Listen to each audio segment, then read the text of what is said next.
आगामी लोकसभा चुनाव के मद्देनजर कांग्रेस प्रत्याशी गोविंदराम मेघवाल के समर्थन में शिक्षाविदों की बैठक का आयोजन डागा चौक स्थित पूर्व विधायक कार्यालय मंत्री डॉक्टर बी.डी. कल्ला की अध्यक्षता में किया गया। इस बैठक में बोलते हुए सिंथेटिक इंस्टीट्यूट के डायरेक्टर मनोज बजाज ने कहा कि आज विद्यार्थी और युवाओं के सामने काफ़ी चैलेंज है और उसके पूरा करना वर्तमान समय में कठिन हो गया है। ऐसे में ये जरूरी है कि हम लोकतांत्रिक मूल्यों को पहचानें और लोकतांत्रिक मूल्यों के बारे में अपने विद्यार्थियों को भी शिक्षा दें ताकि लोकतंत्र की रक्षा इस देश में की जा सके। Meeting BD. कल्ला जी को देश का सबसे अच्छा शिक्षा मंत्री कहा था, उसके पीछे एक बहुत बड़ी वजह थी। उस वजह को आपको मैं इंगित करना चाहूँगा। जब पूरे बीकानेर राजस्थान में शिक्षा के प्रति लोगों सरकारी स्कूलों में शिक्षा के प्रति एक अरुचि बनी हुई थी, जिससे पूर्व की सरकार के समय में, तब बी.डी. कल्ला जी ने शिक्षा मंत्री का जिम्मा लिया और लेने के साथ साथ आप देखिए महात्मा गांधी स्कूल के रूप में और दूसरे सरकारी विद्यालयों में जो नवाचार किए गए और शिक्षा के प्रति जो सरकारी स्कूलों में एक चेतना की स्थिति बनी, उससे बहुतायत एक्टिवेशन हुए। और जिस तरह से आज हमारे पास मनोज सर के लिए, नारायण सर के लिए फोन आते हैं कि इनके इंस्टीट्यूट में हमारा एडमिशन करवा दीजिए, एमएम स्कूल, साधु स्कूल, फोर्ट स्कूल में हमारे पास फोन आते थे कि सरकारी स्कूलों में एडमिशन करें। उसका श्रेय आपके बीकानेर डॉक्टर बी.डी. कल्ला जी की शिक्षा नीति की वजह से हुआ। दूसरी तरफ शिक्षा पर काम करने वाली भाजपा सरकार, जिसने किताबों को, पेन को और इन सब चीजों को खाद्य पदार्थों के साथ साथ, पेट्रोलियम पदार्थों के साथ साथ इनको करीब 3 गुना महंगा कर दिया।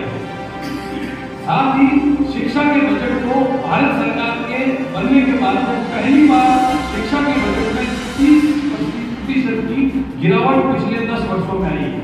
साथ ही यूजीसी ग्रांट घटकर जो पहले 7,000 करोड़ तक थी, वो घटकर 2,500 करोड़ रुपए पर आ गई है। तो ये आंकड़े हमें चेताते हैं कि सरकार में बैठे लोगों की मंशा क्या है। हर क्रांति विश्व में जहां की हुई है वो शिक्षा से हुई है, शिक्षकों से हुई है। अगर कोई सरकार बैठकर शिक्षा के प्रति अपना गुस्सा निकालती है, तो इसका मतलब इंटेंशन ये है कि इस युवाओं के देश में सबके हाथ में जियो मोबाइल पकड़ाकर उनको घर में बैठा रखते हैं और वो किसी प्रकार से देश की मुख्य धारा में ना जुड़ सके।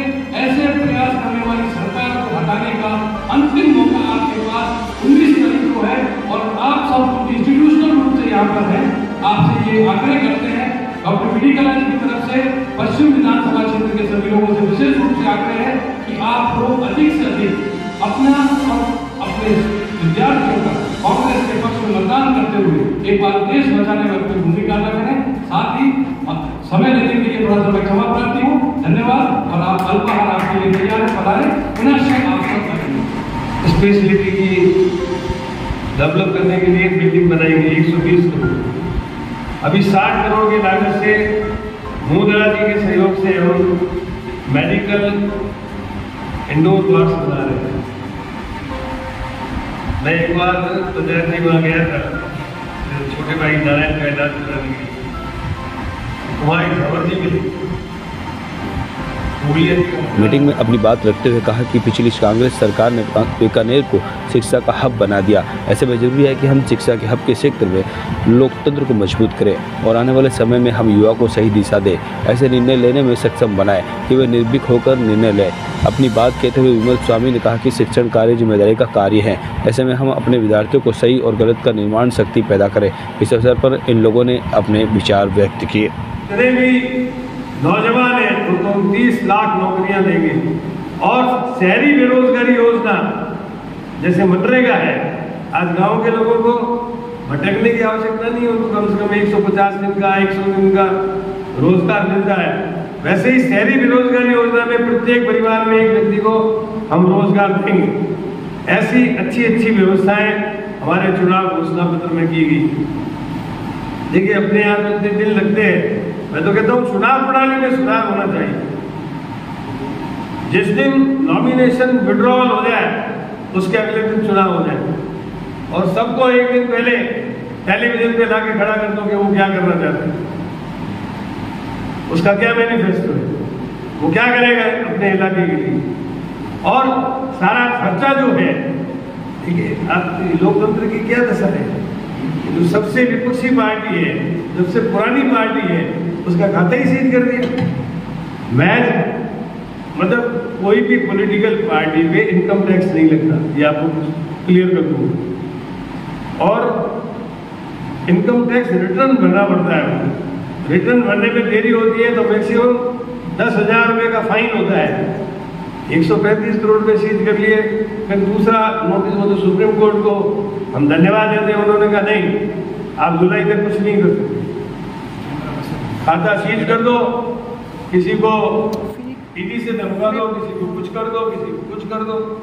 और केजरीवाल जी का देखिए, केजरीवाल जी के बारे में जिस व्यक्ति ने ये राय दी थी कि ये निर्दोष है, कोर्ट में बयान है जो अभी अप्रूवल है ना उनका, उसने पहले बयान दिया था शुरू में कि ये निर्दोष है, उनको गिरफ्तार किया गया, उनसे 60 करोड़ रुपए इलेक्ट्रल बॉन्ड के लिए गए और उसी से गिलवा दिया कि नहीं केजरीवाल भी इसमें इन्वॉल्व है और उनको गिरफ्तार कर लिया। एक जो दोषी व्यक्ति है जो जेल में है उसको दबाव देकर के बयान करना नहीं, लोकतंत्र को खत्म करने की बात है। इसलिए मैं बुद्धिजीवियों से अपील करता हूं कि लोकतंत्र को बचाने के लिए आप विचार करो और मेरिट के आधार पर सोचो, ताकि इस देश में लोकतंत्र जिंदा रह सके।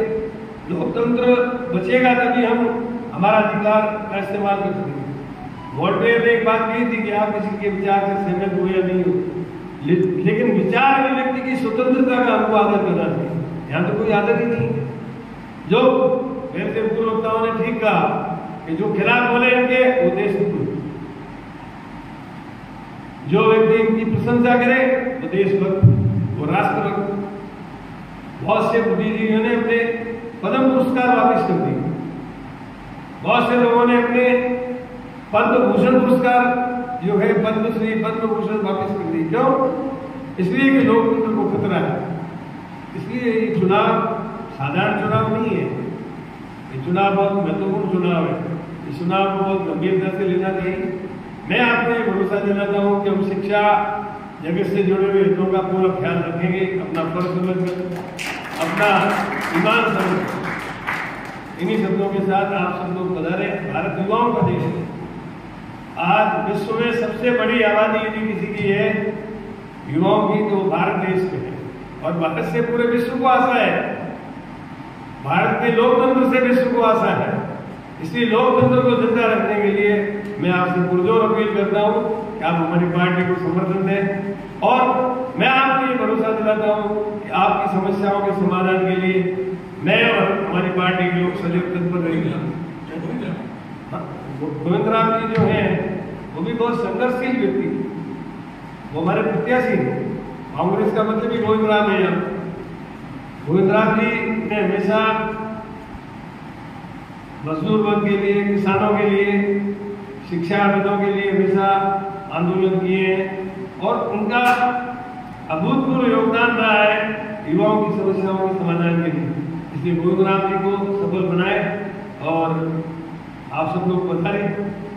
आप लोगों ने अपने विचार दिए, इसका मैं स्वागत करता हूँ, आप सबका अभिनंदन करता हूँ और उम्मीद करता हूँ कि आगे भी आपका सहयोग इस तरह से बना रहेगा। अब आप सारे धन्यवाद देते, धन्यवाद दे दो, चाय के लिए। Available on Google Play and App Store. Download it now.